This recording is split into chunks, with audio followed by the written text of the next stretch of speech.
How to slay your day as a working mom. Hi, I'm Sangeeta Angela, and today we're going to be looking at how to be a successful working mom. I'm going to give you about 10 tips on how to really be a super success. That doesn't mean that I am a success every day, that it just means I'm learning, but these are a few things that I have learned which I'm going to share with you. So let's get started.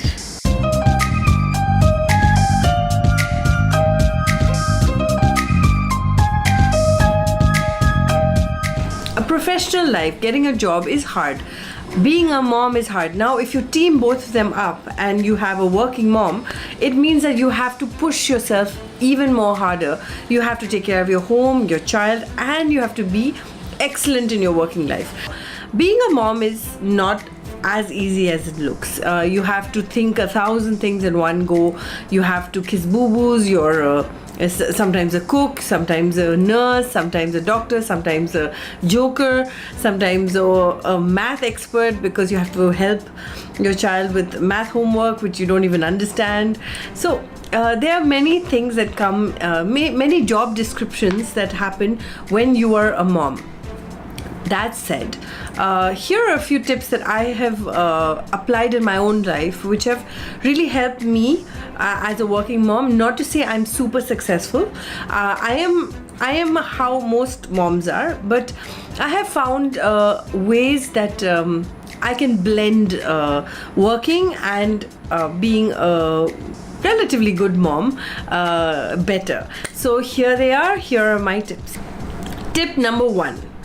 When you wake up, immediately have a cup of tea or coffee if that is what you want, or hot water. Now, definitely weight loss wise, hot water is very good.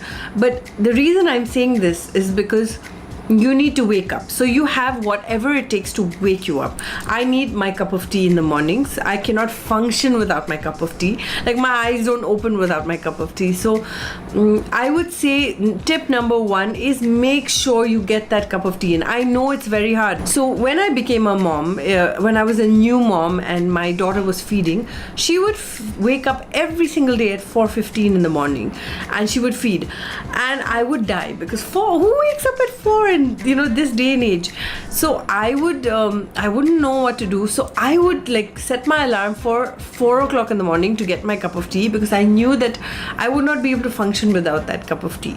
So my advice is make sure you plan your life in a way that you get that cup of coffee or you get that cup of tea in the morning. It's really important and it can really settle you into having just a moment for yourself.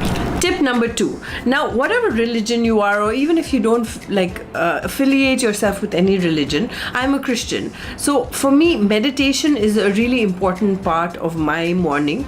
This is before everybody wakes up. This is before, just as I'm having my cup of tea, I choose to read my Bible. Whatever faith you follow, find a way to kind of center yourself, find a space to kind of meditate.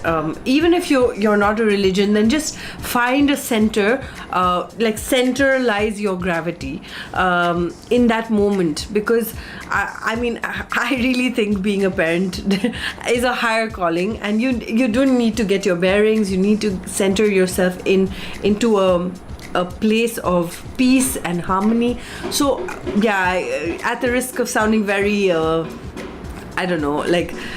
new age, just center your gravity into a spot where you can be at harmony or peace with yourself, because it takes a lot to gather yourself to begin your day. So if you do it in the beginning rather than be flustered by the end of the day, if you gather yourself and sort yourself out in the beginning of your day through meditation, that really helps. It helps me a lot. Third is exercise. Now, I'm terrible at exercise. I don't enjoy it. I don't enjoy walking. I don't enjoy gymming. But definitely, even if you don't enjoy that, get into some stretches. So Pilates, Tai Chi, yoga, whatever, just basic stretches. Like what I do something very simple. I just stretch my back, because generally by the end of the day my back is completely gone. So I kind of stretch my back and stretch my neck, and I do some few stretches with the areas of my body. As you get older, you'll need to do all these things. So number 3 is find 20 minutes, just 20 minutes to stretch, to do tai chi, to do yoga, to do gymming. If you're into gymming, great. If you're into running, great. If you're into running, that's even better. I'm dying to get into running, but I have to ease myself into it, because every time I go for a run, I like, by the second day I'm like, so at least 20 minutes. If you're not an exercise lover like me, then 20 minutes. If you love exercise, then that's the time. Like after your tea, after your meditation, is the time to have a session of exercise. 20 minutes to 40 minutes if you don't have, 20 minutes if you don't have any time, and 40 minutes if you have lots of time. I don't know any working moms who have lots of time, so I guess 20 minutes is like, let's just leave it at 20 minutes. Number 4, something I learned recently. I have always been a breakfast person, so I've always emphasized you must have your 2 eggs and toast and chai and coffee or whatever you want to have, but like a big breakfast. My tip number 4 would be, don't have a huge breakfast, because a big breakfast makes you a little lethargic and a little like full. So have a light breakfast. Now, for those who don't have breakfast, a light breakfast is nice because you can just spoon like 5 bites and kind of get over it. But for those who have heavy breakfast, like what I used to have, go easy on breakfast. A light breakfast is enough for you to kind of kickstart your day. A heavy breakfast can make you really lethargic. But that brings me to number 5. Tip number 5 is have snacks throughout the day. So now I'm not saying like samosa and vada pav and all those kind of snacks. I mean like small snacks like a granola bar, or like a bowl of muesli, which not a lot, just like a tiny like half a cup of muesli to just munch on every 2 hours.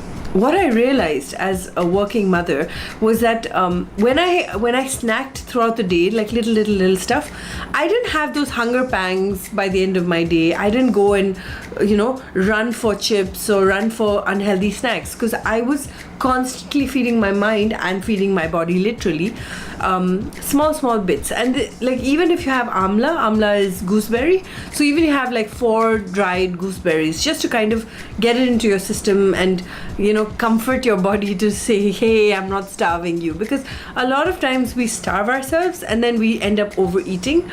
So, and again, I'm not the cover girl for weight loss. I have my own journey with my weight and stuff, but what I have realized is that you tend to eat less and not feel lethargic and tired if you're with 3 meals. I get very tired, whereas if I spread my meals through the day and I have like 2 snacks in the morning and 2 snacks in the afternoon, then I feel much better and much lighter, and I don't feel that weight in the end of my day.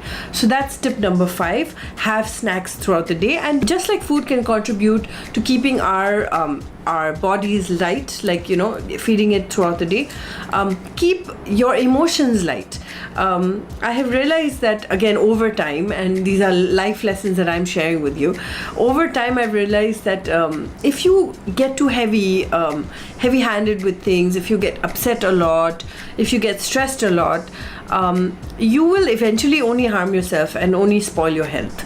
So when you keep things light and you really just look at the bright side of life, I know this sounds like jingalala and I'm sound like absolutely absurd, but I have realized that when you keep things light, just like a simple good morning and how are you and I'm so proud of you, and like statements like that with your child in the morning when you start off your day. We're still starting off our day.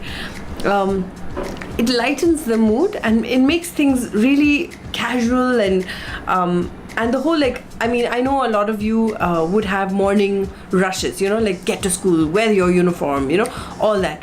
But I've found that if you keep it light and jovial, everything just gets done, but it's in a better way, in a better mood, and then you don't have to feel upset about I hate it when I get upset in the morning just before my day is begun. Then it spoils my whole day.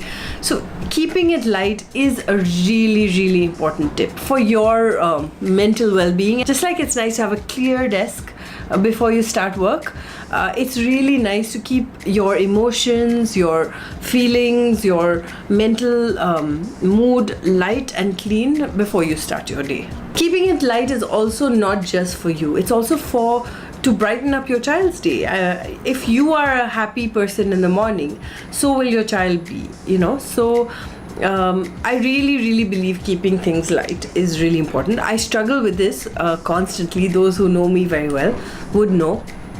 But overall, I think as a mom, I've become a little more chilled out, and I've learned to keep things light, and the whole environment in the house becomes, nicer, kinder, jovial, fun, like a celebration.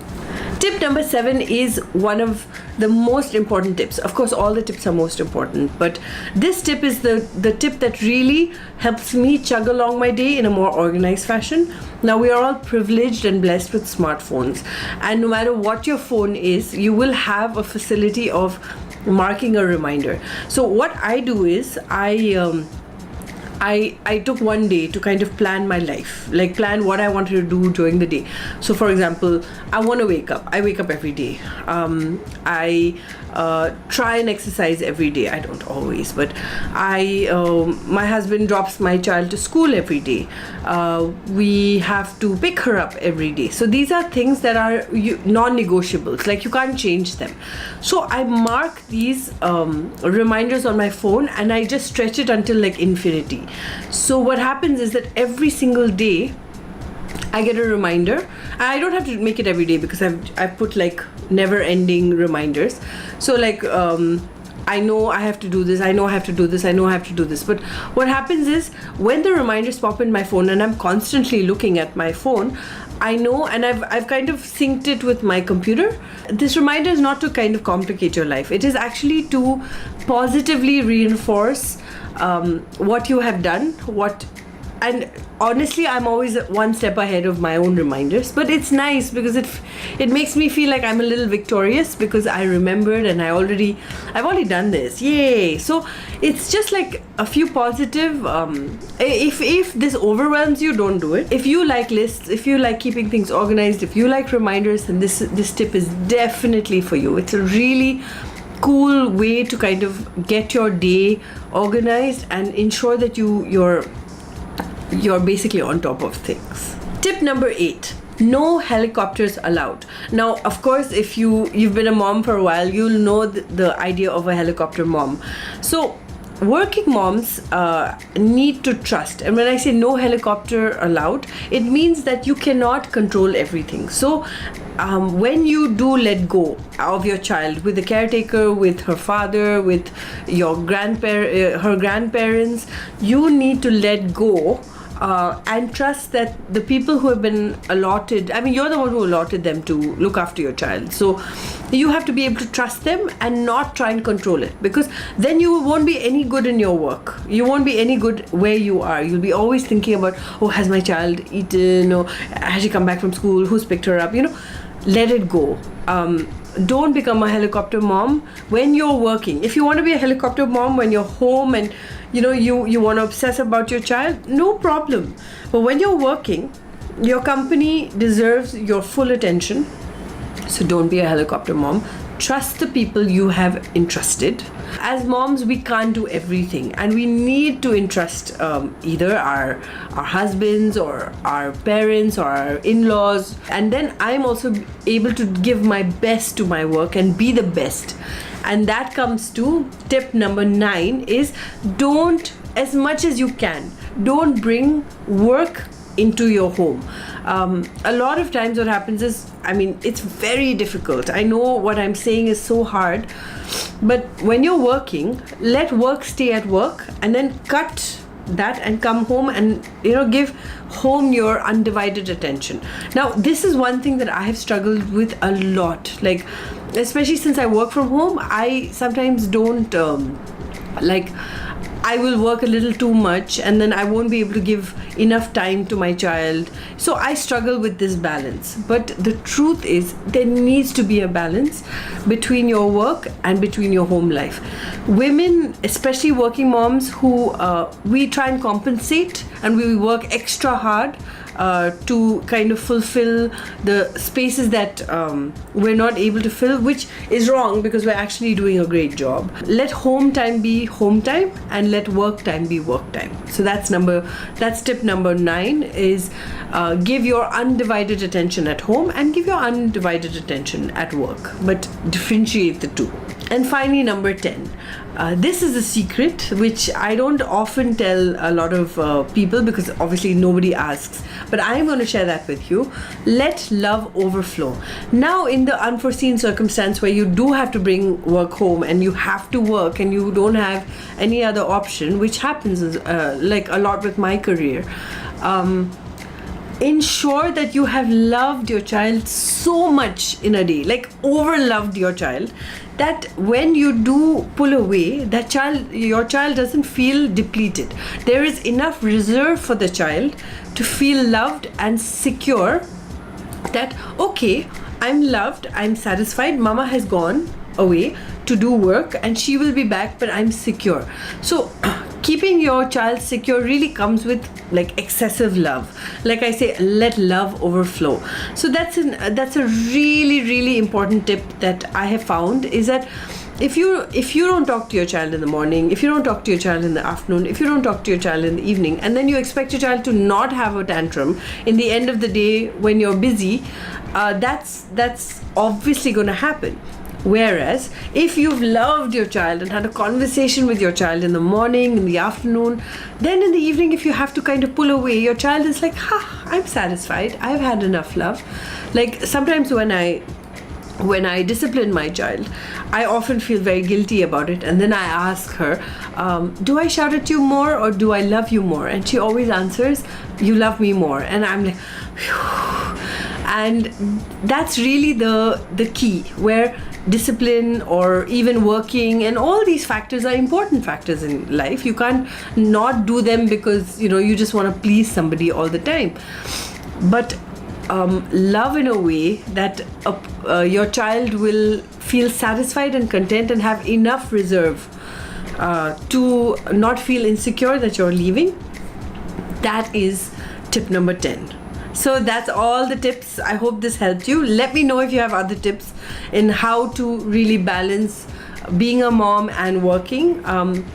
It's different. I do remember my single days where I didn't have any worries, and after work I would be like, let's go here, let's go there. Now when I work, it's like you wake up in the morning, you do the housework, you go to your office, and then you finish that work, and then you come straight home to then take over homework and handling the home and being a home manager. So working moms really have it tough. So that was the 10 tips that may help you kind of be the best working mom that you can be. I hope it helped you. Let me know if it did. And if you hated what I said, also let me know. I'm happy to take constructive criticism. Anyways, thanks for joining me. I'll see you guys next week.